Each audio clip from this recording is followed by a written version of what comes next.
Hello student, this is Anupam Gambhir and you are watching Anupam English classes. Student, आज के इस video lecture में class 12 English Flamingo book जो कि प्रोज का सेक्शन है उसका चैप्टर 1 द लास्ट लेसन जिसके राइटर अल्फोंसे डॉडेट है, इसके हम क्वेश्चन आंसर्स कवर करेंगे। तो चलिए स्टार्ट करते हैं। First question, what was Franz expected to be prepared with for school that day. Student, chapter का एक्सप्लेनेशन हम पढ़ चुके हैं जिसमें फ्रांस एक नरेटर है स्टोरी का। इस स्टोरी का नरेटर है द लास्ट लेसन चैप्टर का, और उसको होमवर्क मिला था पार्टिसिपल पे, और लेकिन उसने वो प्रिपेयर नहीं किया था और वो डरते डरते स्कूल में पहुंचा था। लेकिन वहाँ उसने स्कूल में कुछ और ही देखा था। ये सब हम एक्सप्लेनेशन में पढ़ चुके हैं। तो यहाँ क्वेश्चन किया जा रहा है कि उस दिन फ्रांस को क्या प्रिपेयर करने के लिए दिया गया था। Franz was expected to be prepared with participle that day.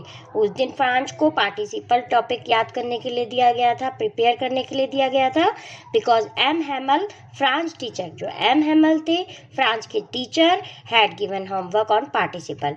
उन्होंने फ्रांस को पार्टिसिपल पर होमवर्क दिया था। Now second question is, what did Franz notice that was unusual about the school day? उस दिन फ्रांस को जब वो स्कूल पहुंचा तो फ्रांस को क्या अनयूजुअल लगा। यूजुअल का मतलब होता है प्रायः, अनयूजुअल का मीन्स होता है जो अजीब सा लगा, मतलब कभी कभार होने वाला। उसको क्या चीज़ प्रतीत हुई फ्रांस को। आंसर है usually when school began there was lot of noise. प्रायः जब स्कूल स्टार्ट होता था तो बहुत तरह की आवाज़ें आती थी, such as noise of student as to learn their lesson. ऐसी आवाज़ें जैसे स्टूडेंट अपने लेसन को लर्न कर रहे हैं, जोर जोर के बोल के याद कर रहे हैं, वो आवाज़ें आती थी।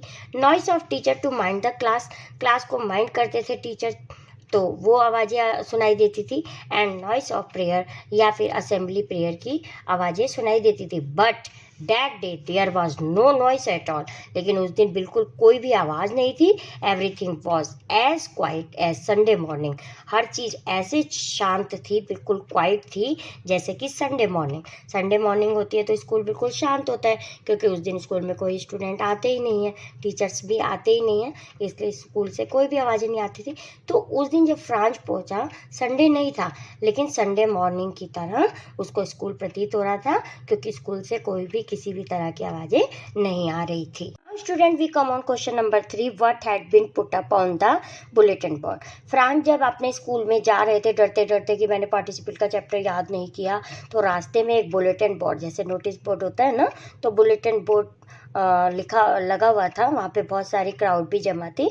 तो फ्रांस ने क्या देखा कि बुलेटिन बोर्ड पे क्या लिखा हुआ था, an order had come from Berlin to teach only German in school of Alsace and Lorraine. France और पर्शिया का वॉर हुआ था, तो स्टूडेंट उसमें जो फ्रांस है उसकी 2 डिस्ट्रिक्ट जर्मन के कब्जे में चली गई थी, एल्सेस और Lauren.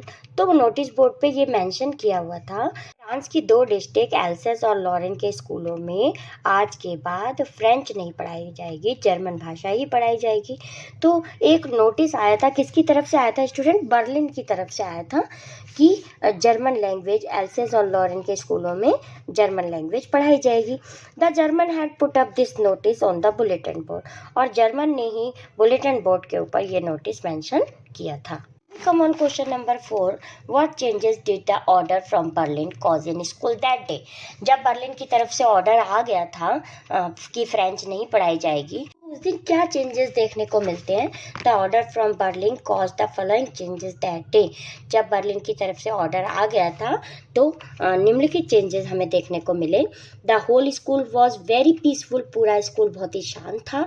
M Hamel wore the dress which he used to wear on special day. M Hamel जो वहाँ के टीचर थे स्कूल से, एल्सेस डिस्ट्रिक्ट में जिसमें वो पढ़ाते थे, जहाँ फ्रांस पढ़ता था, तो उस दिन जो एम हेमल टीचर थे उन्होंने एक स्पेशल डेज में पहनने वाली ड्रेस वियर की हुई थी। वो ड्रेस केवल वो स्पेशल ओकेजन में ही पहनते थे, लेकिन उस दिन वो अपनी स्पेशल ड्रेस में आए थे। तो ये भी चेंजेस देखने को मिला। नेक्स्ट थर्ड चेंजेस हमें क्या देखने को मिला कि the old villagers had come to attend the school that day as if was the last lesson by M Hamel. और जो गांव के बूढ़े लोग होते हैं, तो स्टूडेंट स्कूल में तो सिर्फ बच्चे ही आते हैं, लेकिन उस दिन क्या स्पेशल चेंजेस क्या था स्कूल में कि उस दिन बूढ़े लोग भी आए हुए थे और वो लास्ट बेंचेस पे बैठे हुए थे। क्यों बैठे हुए थे? वो भी एम हेमल का लास्ट लेसन जो उन्होंने फ्रेंच का पढ़ाना था उसको सुनना चाहते थे। तो ये चेंजेस थे स्टूडेंट उस दिन जब बर्लिन से ऑर्डर आया था, उसके बाद ये चेंजेस हमें देखने को मिले।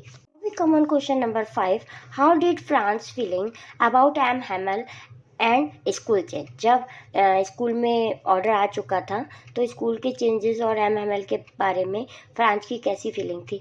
स्टूडेंट, ये जो फ्रांस बच्चा था वो एम एम एल से बहुत डरता था, क्योंकि एम एम एल अपने पास एक रॉड रखते थे, स्केल आयरन रॉड रखते थे, शायद पनिश करते होंगे बच्चों को, तो उससे भी वो बहुत डरता था और टीचर को देखते ही वो बहुत डर जाता था। लेकिन उस दिन क्या चेंज हुआ? When Franz came to know that it was the last lesson by M. Hamel, जब फ्रांस को पता चला कि ये हमारी टीचर एम हेमल के द्वारा पढ़ाया जाने वाला लास्ट लेसन है आज, फ्रॉम द नेक्स्ट डे, कल से अगले दिन से, they will be taught only German, और नेक्स्ट डे से उनको केवल जर्मन ही भाषा पढ़ाई जाएगी। So he felt sorry for not learning his lesson properly. तब उसको बहुत अफसोस हुआ कि मैंने अपने लेसन जो मुझे सिखाए जाते थे मैंने उसको ढंग से नहीं पढ़ा, कल और परसों में टाल दिया, कल पढ़ लेंगे, नेक्स्ट डे पढ़ लेंगे। तो उस समय उसको बहुत सॉरी फील हो रहा है और वो कह रहा है कि शायद मैं उस समय पढ़ लेता तो फ़ायदे में रहता। His books which seemed a burden earlier were now old friends. वे किताबें पहले जो उसको बर्डन लगा करती थी, बोझा लगा करती थी, लेकिन अब उसको ऐसा लग रहा है कि ये मेरी पुरानी फ्रेंड्स थी। His feelings about M. Hamel also told. और एम हेमल के प्रति भी जो उसकी फीलिंग थी, डर की जो भावना थी उसके अंदर, वो भी चेंज हो चुकी थी। He forgot all about his ruler and how strict he was. वो सब कुछ भूल गया था जो वो रूलर रखते थे ना, एम हेमल अपने पास एक रूलर रखते थे, शायद बच्चों को पनिश करने के लिए रखते होंगे। उससे भी फ्रांस जो है कि बहुत डरता था एंड एम हेमल की स्ट्रिक्टनेस से भी बहुत ही डरता था फ्रांस। लेकिन आज कुछ भी ऐसा नहीं था, बहुत के कुछ उसकी जो फीलिंग है वो सारी फीलिंग एम हेमल के प्रति बिल्कुल चेंज हो चुकी थी। तो स्टूडेंट, इसी के साथ हमारा ये वीडियो लेक्चर कंप्लीट होता है। नेक्स्ट वीडियो लेक्चर में आपसे मिलते हैं इसी चैप्टर के एमसीक्यूज के साथ। Thank you so much for watching. मिलते हैं नेक्स्ट वीडियो लेक्चर में। बाय।